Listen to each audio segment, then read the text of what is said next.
Hello mummy. हाय. काय करतेस आज? आज मी गोकर्णाची फुलं तोडते. त्याच्यापासून मी बर्फी दाखवणार आहे गोकर्णाच्या फुलापासून. कारण ह्याच्यात टाकले ना ओरिजिनल कलर येतो, निळा कलर येतो त्याचा आणि हेल्थसाठी चांगलं. ह्या गोकर्णाचं झाड आहे ना, त्याची फुलं, पानं आणि मुळ्या हे सगळे औषध आहे. समजा आपल्याला आता अंगात कणकणी वगैरे आल्यासारखं वाटलं, कसं तरी तोंडाला चव नसली तर त्याची ब्ल्यू टी करून केलं ना तरी फ्रेश वाटतं. करायची मग रेसिपीला सुरुवात? हा, चला आता आपण जाऊया रेसिपी करायला. काय काय घेतलंस? हे नारळाचं खोबरं, वल्ला नारळ खिसून 2 वाट्या घेतल्यात. 1 वाटी साखर, 1 वाटी दूध आणि ही गोकर्णाची फुलं. आता मी गॅस ऑन करते. पातेले ठेवले. 1 वाटी दूध टाकलं.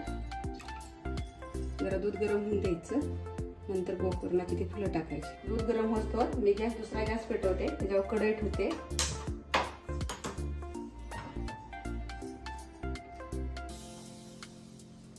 त्यामध्ये आपण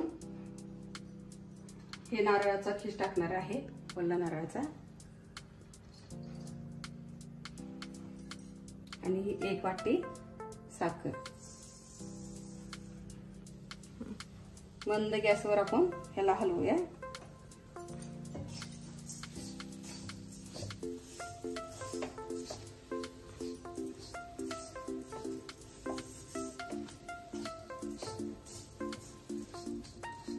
आता ही होस्तवर मी आता दुधात गोकर्णाची फुलं टाकत आहे.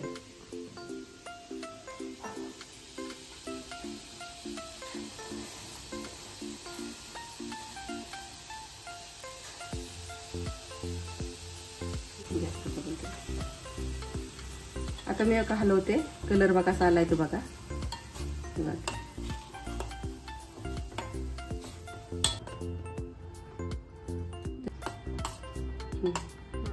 आता मी ह्याच्यात टाकत आहे.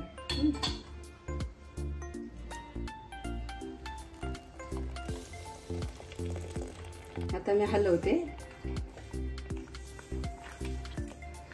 मी नाही दूध आणि टाकल्यापासून ना तुला सांगते किती 10 ते 15 मिनिटं लहान गॅसवर आता हलवले.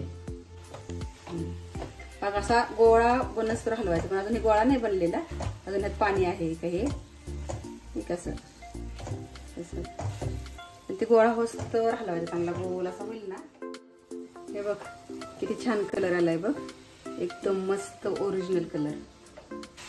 घट्ट घट्ट होत जाईल तसं तसा कलर छान यायला लागला. तयार होस्तवर तोपर्यंत आपण ट्रेला तूप लावून घेऊया.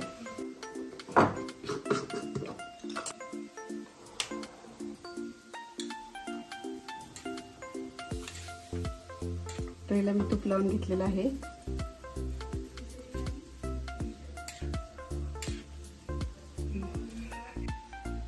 गॅस बंद केला.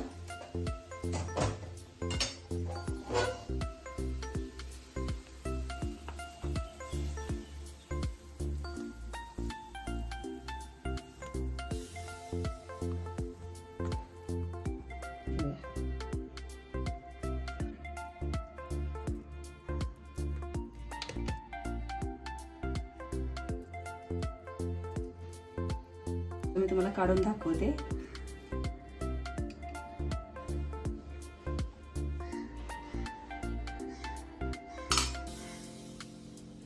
बघा किती छान मस्त झाली. आपली वडी तयार आहे. मी आता गोकर्णाच्या फुलाचे अनेक तुम्हाला रेसिपी दाखवणार आहे. आवडला तर मला नक्की कळवा. बाय.